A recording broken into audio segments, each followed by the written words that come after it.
podcast a lot, and I was a subscriber to that way of thought, like that hustle thing, and it literally got to the point where I just couldn't do it because I had a son. And then I was like, well, I have to figure out another way to do things. I guess I'll try this stuff over here. And then like once you're at that place of like, you know, once I've seen like the difference in what it did for my life, it's looking back at that like hustle culture, or that like pride, and like, you know, like people will post on Instagram sometimes, like I'll see, you know, small studios post like, we're booked out till July. Like make sure you know, tap in to get in July. Like we're so busy. We're so busy. It's like who are you bragging to? Like that's not convenient for the client. So you're like proud of yourself for being so booked. Like you don't have a life until July. That's not something you should be proud of. Like you have to put in the 10,000 hours and all of that. And I'm very much like, you know, I wouldn't say I'm like hard on my interns or anything like that, but I do expect great performance out of them, and that they bust their asses to do it. And if that means that they got to be the last one out of the building, I expect them to do it. So I'm still a little bit hard ass on people coming up a little bit, but like there's no honor either in just being busy for the sake of being busy. So be honest with yourself. If you're like just doing things to feel busy, it could even be productive to a degree, but like just ask yourself if you really need to be doing it, if it's making your life better. You know, I wish I'd done that myself. So it's like I mean, I think it's like a very American, you know, capitalistic mentality of like needing to feel busy. And I think I particularly had this hard, you know, growing up in like, you know, Jewish New York, where like there's like this total productivity mindset. And so sometimes I just catch myself just wanting to feel busy. Yeah. And then I had a good day because I was busy today. Yeah. And it has nothing to do with what I actually accomplished or what I actually pushed the needle on, you know? Bingo. And and it's a really stupid mindset. And we need to societally, I think, get over this, and maybe specifically America more than most places, and maybe specifically New York more than most places in America. Yeah. Maybe I'm wrong. No, you're right. I mean, pureMix is, you know, based out of a studio, and now it's out of Bordeaux, but like, Fab Studios in Manhattan. I spent a lot of time there, and it's hustle culture for sure, you know? Yeah. There's an energy in New York that's amazing. Yes. But it's also a little bit silly. Right. Yeah. Like, do we really need this? But also, like you mentioned with your interns and stuff, there's seasons. You know, I feel like I've been talking about this a lot more recently. Like, there's a season in life to work your ass off, and there's a season in life not to. Yeah. And you know, when you're in your 20s and you have time to kill, like that's the time to put in those 10,000 hours and like do crazy shit. Yeah. And when you're in your 30s or 40s or whatever, and you gotta like, you know, raise a family, for example. You know, not everybody has to, but if that's what you're doing, like. Yeah. Then you gotta lay off of that, and nurture the other parts of your life as well. Yeah, and in your 20s, like while you're busting your ass, like learn how to do some of this, you know, automation stuff, or like learn how to, you know, set up your life to be less chaotic or whatever. But it takes time to learn it. I mean, I didn't just like listen to Chris's podcast and then go automate everything, you know, within the next week, and suddenly I was working 40 hours less per week or whatever. It took, you know, probably 6 months to a year to get really good at it and start seeing those results of like, hey, like, no, I actually can stay here with Vince all day. Like, you go do something or whatever. Like, it took a while to get to that or whatever. So I mean, you got to put the time in there too. As far as like the days, getting through the tough days, I just had a tough day the other day, and it was like, I think I listened to your episode with Sam that day actually too, and you asked this question, and I was like, wow, I'm having that day today. And I, like, knowing I was going to be coming on too, I was like thinking about like, well, how did I get through it today? Did I get through it today? And all I can say is like that day I went for a run and was listening to your podcast while I was running. And I felt better when I came back and I finished the mix I was working on, but it was really hard to get there. And I like, beyond that, I think that the answer for me is like, it's like signal flow. Like, I can't have creative output if I don't have creative input. And that can be like, just on the creative side, sometimes that's just me writing music by myself that I never expect the world to hear or like think of it in that way. I'm just writing music for the sake of writing music, just to achieve flow state. Right. And like, feel like I had something at the end there. I may never listen to it again, but that recharges me when I go to the next mix. for some reason, I always feel like I have a full battery after doing that, even though I was sitting in the same chair, touching the same things, Right. But you're tapping into that thing that you can't quite touch. Yeah. Yeah. Of just like music. Yeah. Of yeah. the emotion of the real thing. Right. Yeah. And expression. And more importantly, though, like I definitely, it feels counteractive, and it's a weird sensation for me, but sometimes like it's really hard to pull yourself away from work to go do something like just go for a walk with your family, like to be the one to initiate that, like not because somebody came and knocked on your door and asked you to go, but like because you said like, you know what, like I should just walk away from this console right now and go for a walk with the family or whatever, and like go down and be like, hey guys, let's go or whatever. Like that recharges me too, because it's like just keeping priorities in check and being like, these are the important things in my life, and let me for a moment break out of work mode and go, actually, I tell myself that the priority, so I need to act on that as well. And getting that reminder of that is like I always come back from that recharged, it's, come back from the walk and be like, oh, I feel great. Like just had a good time with everybody. Let's knock on a mix. It's going to be fun, Totally. It's so interesting though. Like I tell myself, like when you said, I tell myself this is the priority, and it's so, because I struggle with that also. It's like when the pandemic happened, like so many people were just crushed because they for the first time, like nothing's happening in their career, and even though they could be present with their family and be so happy with like what they have and the doing nothing, we all felt like this. Not we all felt it, but I felt this, and a lot of other people felt this, like, who am I if I'm not working, right? Like we put so much of our identity into the work that we do. And Victor Wooten was talking about this on Corey Wong's podcast. It was super interesting interview. I highly recommend everybody listen to this podcast episode. He was talking literally about that. It was like all my friends like didn't know, had a really hard time in the pandemic because like, they defined themselves by the music they did. They're not now they're not working. Now they're not playing shows. Now they're not like in the studio. It's like you're enough just because you're here and you got lucky and you were born and like.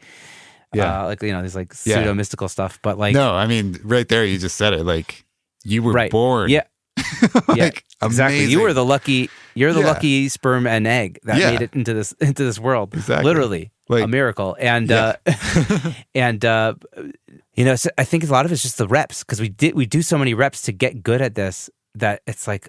At a certain point, that feels like all that defines you is because you've done so many more reps of being the audio guy, the music person, that overtakes I'm a family person. I have a family. I have other things in my life that are important also, and like you kind of have to just like work through that. And like you said, like I'm gonna take my family for a walk now, and then you're putting in the reps for the other aspects that you're nurturing. The other aspects of your life And may we all be, may we all merit to, put in those reps also. Yeah. And it takes intention, right? Because it's not the easiest thing to do. I've got, 20 more years of reps being the audio guy than I do being the dad, Right. Or Absolutely. 15 more years of the audio guy than the husband. It's like, it's hard, you have to be Those intentional. are a lot of reps. Yeah. But I mean, it's weird because, not to like drag it into like a mental health thing or whatever, but like, we're all expected to just naturally be like, oh, I just naturally want to do these things or whatever. It's like, well, that's not when you like conditioned your brain to be the audio guy. It's like it takes a second to pull it out, and you have to move with intention and being like, yo, check yourself here. You've been sitting at the console for 10 hours. Stand up, go do something else. It's okay. Right. The world's going to be okay if the song comes out a day later. I promise. Yes.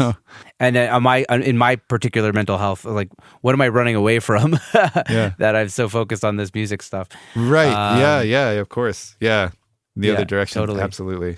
Yeah. Yeah. I know Chris is big into the mental health art thing, and for very good reason, obviously. Yeah. And it's so important. I feel like also like post-pandemic, or who knows what we are with the pandemic, but like so many people have like kind of had to come to terms with their mental health issues over those last couple of years. And I'm in therapy now for the first time in like 15 years, which has been super interesting and eye-opening.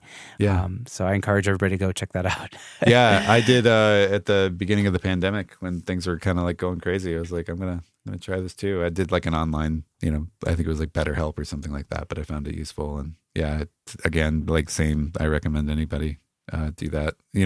Things don't have to be awful to, benefit from therapy. Yeah. Sometimes like my therapist, when I walked into my therapist's office for the first time, I was in a pretty good state after having been through a lot of stress recently. Before that, like with, I think it was like during the Delta wave, I kind of realized I need to go into therapy. Yeah.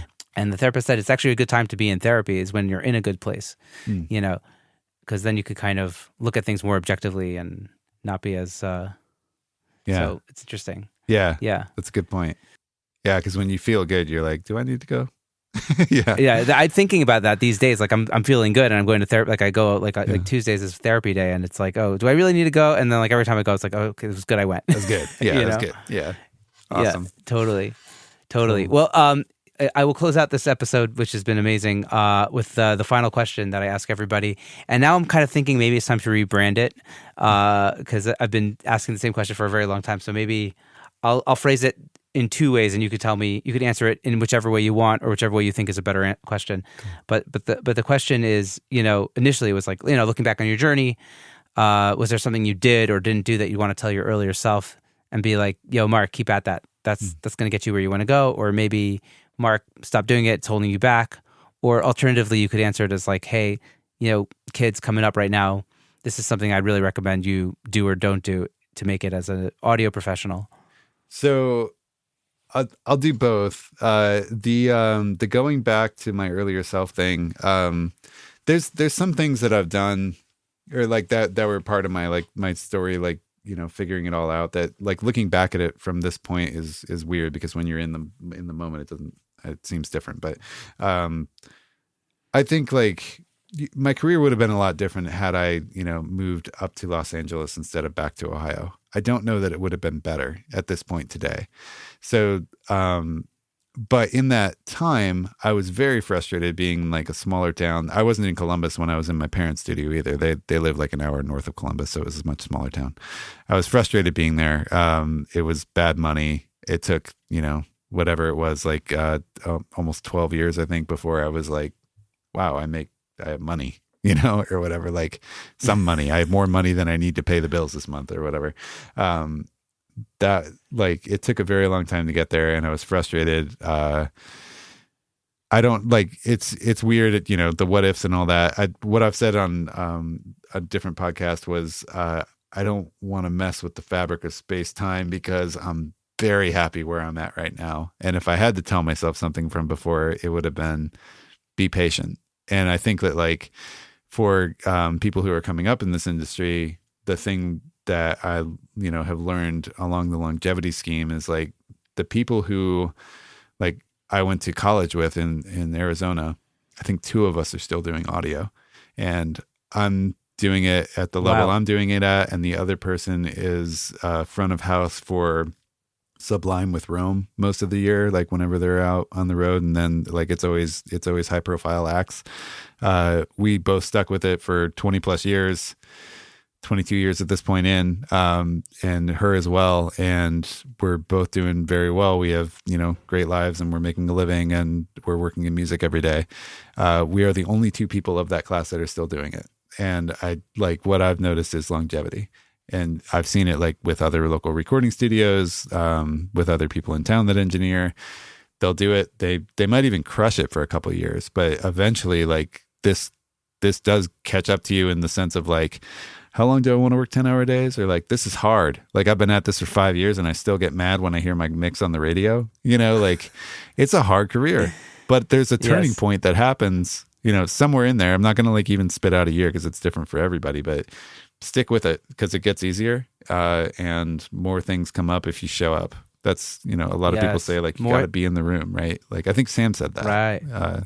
Yeah. Sam Sherbin. Yeah. Yes, he did. You got to show up every day, even if it's in your bedroom. You got to sit in the chair. Show up every day. I love that. So. Yeah. That. What? How did you say it? Like you gotta show up to. You gotta. What was it? This. It was really well phrased. Man. We'll have to rewind. Yeah. We'll have to rewind the tape. It's in there, guys. Yeah. Guys and gals, I forgot it. But he said it really well, and I did listen too. back, rewind the tape 30 seconds, and listen to that again. And I totally see that also. And that would be probably. I asked you about like pureMix and what would be the common thread, and you said intention. And I would say if I saw a common thread of the people I've interviewed and on my podcast, it's been persistence.